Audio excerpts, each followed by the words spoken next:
How y'all doing? I'm getting near to the end of this step, to the last 15 to 20 works.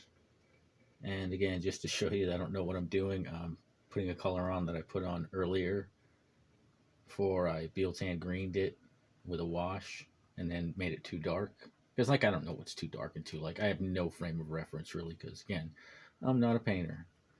But I asked for some opinions when I put the pictures on the internet on one of the, I think it was Warhammer the Old World Facebook page. And everybody pretty much said the same thing. It's like, yeah, it's too dark, bro. I was like, but they're black orcs. They should be dark. But anyways, I don't know what I'm doing, so I'm taking their advice and I'm lighting it up. But again, where I'm at right now, I started out with these guys with, after I primed them black, I painted them with, I think it's Nocturne green, a base, dark base. And then I hit them with Caliban green, which is another darker base, but lighter than the other one. And then I hit them with Warpstone Glow. And then after that, I went to Gut Rip of Flesh. And that's when I washed them with Beal-Tan green, and everybody was like, yeah, they're too dark. So now I'm trying to lighten them up to the point of that dude up there. He's my example model that I've been working on. Yeah, well done. So this is kind of where the models are right now. And this is what I'm trying to bring them up to. So you can definitely see the difference in the skin color. You can barely see anything going on with Rudlug. But that's my goal. But let's see where I'm at. Wait till it turns back around. Yeah, 20 more, so I'm 140 done. But I'm trying. After that, I'm gonna start doing like a, I'm not sure what color I'm using next after this. It's Gut Rip of Flesh for the next 20, and then from there I'll sort it out as best I can. But just definitely get lighter. I used for that Humia, what do you call it? That Battle Standard Bearer that I was showing you, the lighter one.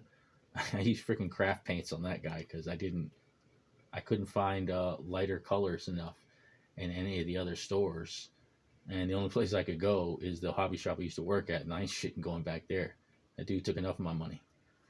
But yeah, this is where I'm at. This is where I'm going. Getting back into acting though,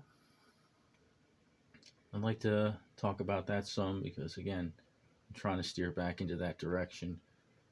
I'd like to talk about how you could use like stuff like the Stanislavski system to help you in something like maybe a job interview. You want to find a new job? It's a great way to help prepare you. Because if you think in your past, when you ever went out for a job interview, how many times have you ever rehearsed for that interview before you went in? If you have rehearsed, I applaud you. If you haven't, I mean, why not? You know? Why go in blank? Why not think of questions you could ask? Why not think of ways you could lead the conversation? Because a lot of times, interviewers don't know what they're going to do any more than you do. So if you understand that and play to that, you can have prepared statements in your head so you can lead the interview in directions that will benefit you so they can see your strong points instead of you just sitting there, in the interview waiting for them to say something to ask you a question. And you can be a little assertive in that sense. So if you have a plan, if you've rehearsed it and you know where to go, take it several different directions that way, because conversations you can't steer them one direction. You want to have open-ended topics and stuff like that you want to just insert in that will benefit you and display your quality to the interviewer.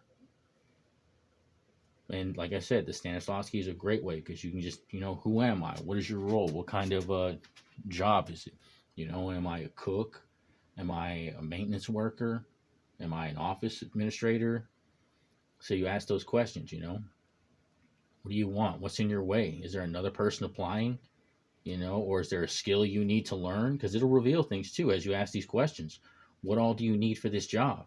If you ask these questions beforehand, you can figure out what skills you have, present those, and the ones you don't, you can either, mask those a little or display that you are learning to actively strengthen them.